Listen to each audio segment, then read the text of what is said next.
Imagine waking up every day feeling trapped inside your own mind. Your body is shaking, your anxiety is overwhelming, your depression begins to cripple you, and your trauma refuses to let go. Now imagine that the only thing you can temporarily silence those feelings with is drugs.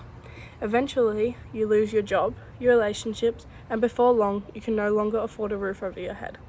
For many Australians, this is not imaginary. It is reality. According to the Australian Institute of Health and Welfare, AIHW, more than 122,000 Australians were experiencing homelessness on census night in 2021, with many facing significant mental and physical health challenges. As a mental health advocate and a concerned member of the Australian community, I believe that we cannot ignore the link between a mental illness, addiction, and homelessness. While factors such as poverty and the rising cost of living contribute to homelessness, untreated mental health issues are often at the heart of this devastating cycle. Many people struggling with anxiety, depression, trauma, or other mental illnesses turn to drugs and alcohol as a way to cope.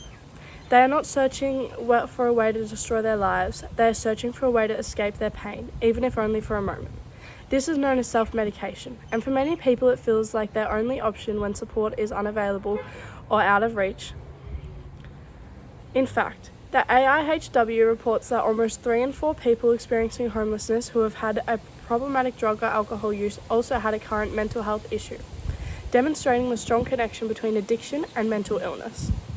Too often, society judges people battling addiction without taking the time to understand what led them there. Imagine someone injures their ankle. We would encourage them to seek medical attention straight away. So why, when someone is struggling with their mental health, do we tell them to simply get over it? This stigma often begins at a young age. Many people are taught to hide their emotions and deal with their problems alone, instead of asking for help. Without the right support from family, friends, school, and healthcare services, some individuals see substance abuse as their only escape. However, drugs do not solve mental health issues. In reality, they often make them worse. Addiction changes the way the brain functions, making it harder for people to make serious decisions and control their behaviour. What may begin as a way to cope can quickly become a dependence that feels impossible to overcome. As addiction grows, everyday life becomes harder to manage. Holding down a job, maintaining relationships, and meeting financial responsibility becomes increasingly difficult. People may lose their income, their support networks, and their sense of stability. Without financial security, assessing healthcare, counselling, and rehabilitation services becomes even more challenging. The AIHW has found that people experiencing homelessness often face barriers to healthcare, including the cost of services and long waiting times. For some, these barriers contribute to homelessness itself. When someone is homeless, the ongoing stress and lack of support can worsen both their addiction and their mental health, trapping them in a cycle that is incredibly difficult to escape.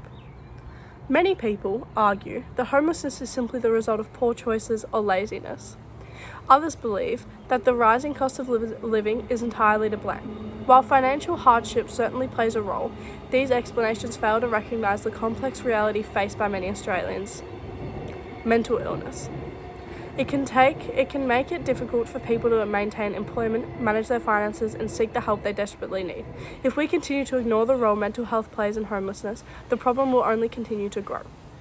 As a society, we have a choice. We can continue to judge those who are struggling, or we can choose compassion and understanding.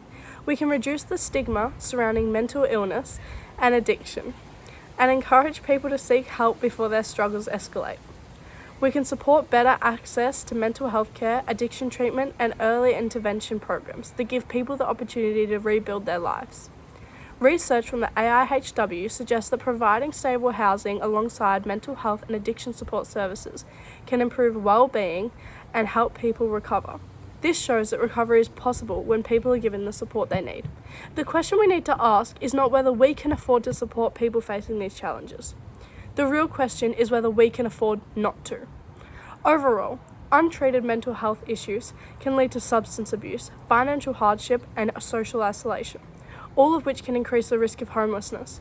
These issues are deeply connected, and they will not be solved until we begin addressing the problem at its source. If we want to reduce homelessness in Australia, we must prioritise mental health care and addiction support. We must replace judgment with compassion and understanding, recognising that addiction is often a symptom of deeper struggles rather than a personal failure, because no Australian should lose their home simply because they could not access the help they need.